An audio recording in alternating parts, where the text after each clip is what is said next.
History Talk premieres live every Thursday at 10 a.m. on KFYR+. Visit kfyrplus.com for streaming information. Capital Assumption, Yankton to Bismarck on History Talk, where we explore the people, places, and events that shaped our community.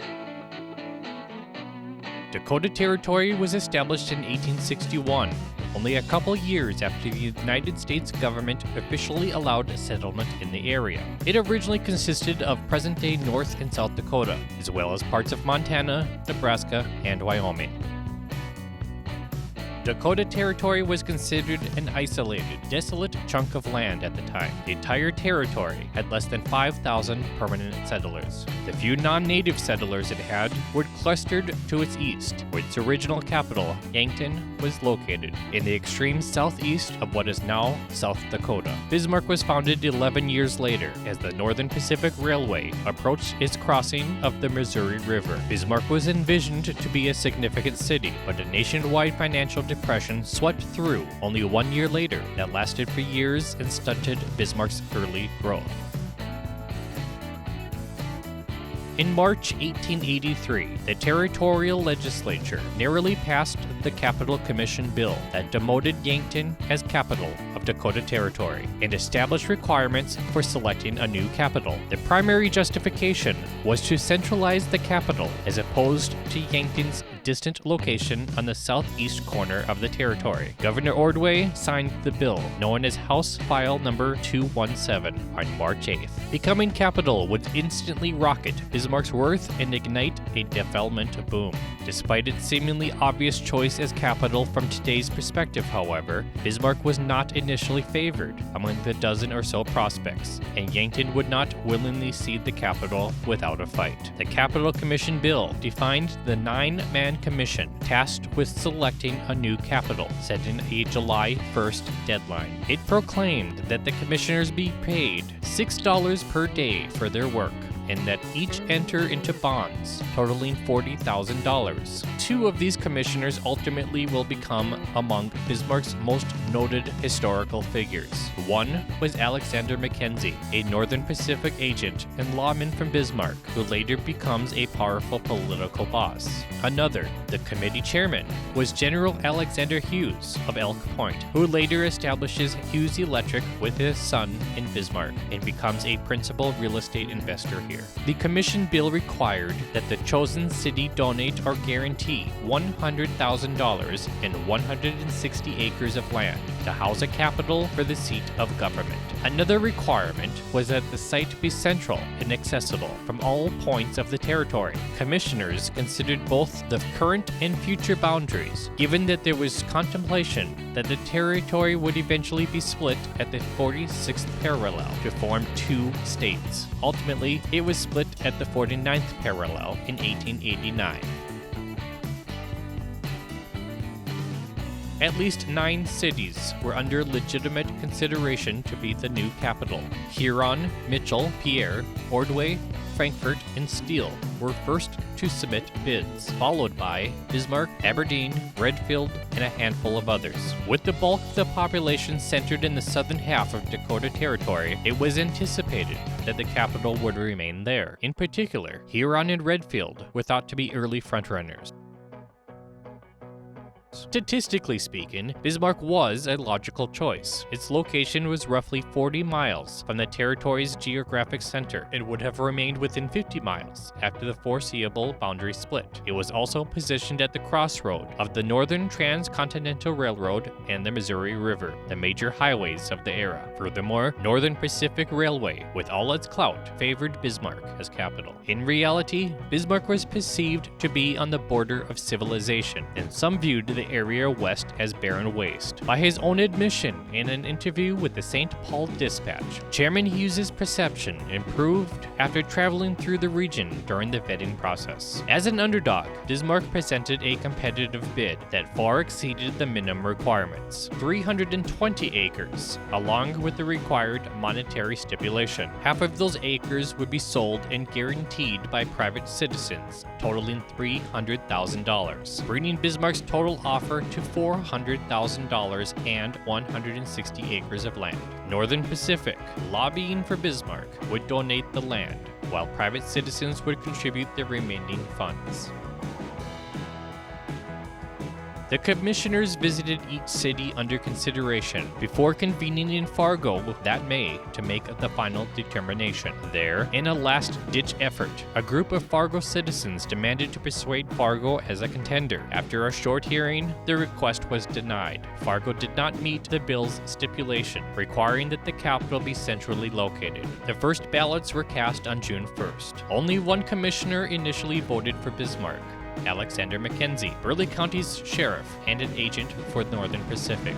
Interestingly, Mackenzie himself voted against Bismarck in the second ballot round, opting instead for nearby Steele. After 13 votes over 2 days, Bismarck won the majority on June 2nd. Alexander Mackenzie is credited with negotiating to secure enough votes for Bismarck. In the end, Hughes cast the tie-breaking vote after previously supporting Mitchell and Redfield. Despite the agreeable collaboration between Mackenzie and Hughes, the two men later become fierce opponents. Upon approval by the governor, Yankton was immediately stripped of its position. Territorial offices were established in a temporary capital in Bismarck until a permanent structure could be built. Yankton would not surrender the capital easily and challenged the constitutionality of its relocation. Allegedly, only the legislature and governor could assign a new capital, not a commission. District Chief Justice Edgerton, a Yankton local, agreed. He granted a restraining order against the commissioners, declared that its officers were appointed illegally, and removed them from office. The legal matter was appealed to the Territorial Supreme Court, who overruled Judge Edgerton's decision, but not until September 1884, when construction was already nearly complete on the capital in Bismarck. Nevertheless, Bismarck was legally victorious in procuring the capital.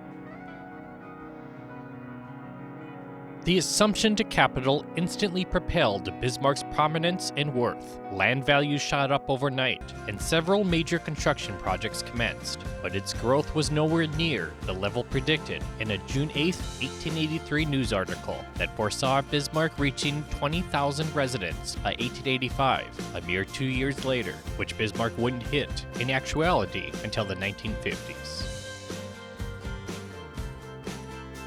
Along with Bismarck's capital assumption, there was a major push towards statehood that year in 1883. Although statehood was strongly approved by the public, the United States Congress rejected the application due to poor voter turnout. It would not be until 1889 that North Dakota and South Dakota entered statehood, where Bismarck resumed capital of North Dakota.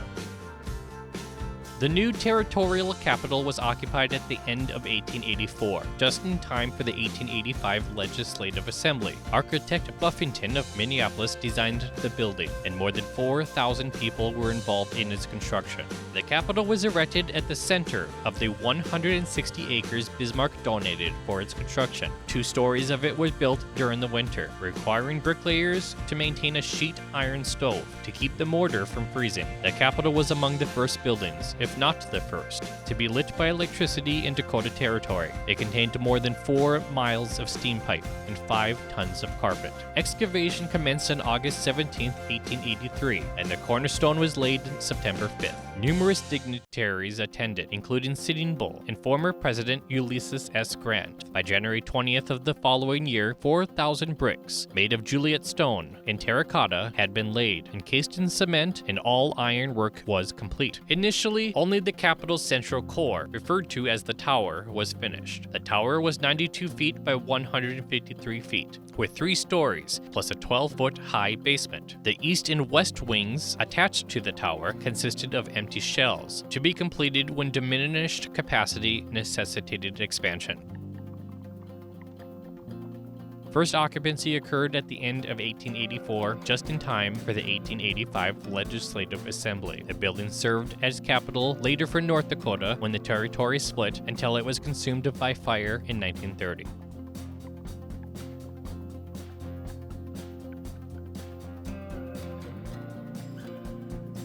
fire consumed the state capitol on December 28, 1930. The fire was determined to have been caused by spontaneous combustion from a collection of rags covered with turpentine and varnish that were used to prepare for the upcoming legislative assembly. Insurance only covered about $728,000 of the resulting damage. The actual loss was in the millions. Most of the important state documents were destroyed in the fire, including all but one copy of the state constitution. Even prior to the Capitol's destruction, the state had already been anticipating the need for a new capital to replace the 1884-built Dakota Territory capital. The overcrowded building was approaching 50 years old. The Liberty Memorial Building was built in 1924 to help alleviate some of the crowding of the expanding state government until funding for a new capital could be secured, which was suddenly stifled by the economic crisis of the Great Depression. The current capital was completed 4 years later in 1934.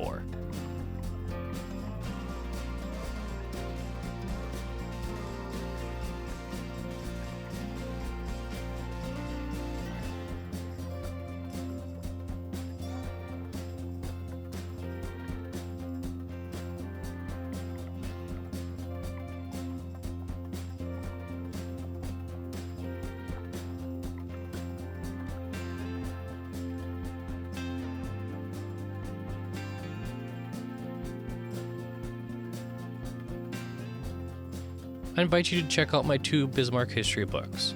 They are available to purchase on Amazon and select local bookstores. Copies are also available at the Bismarck Public Library. Visit bismarckbook.com for more information.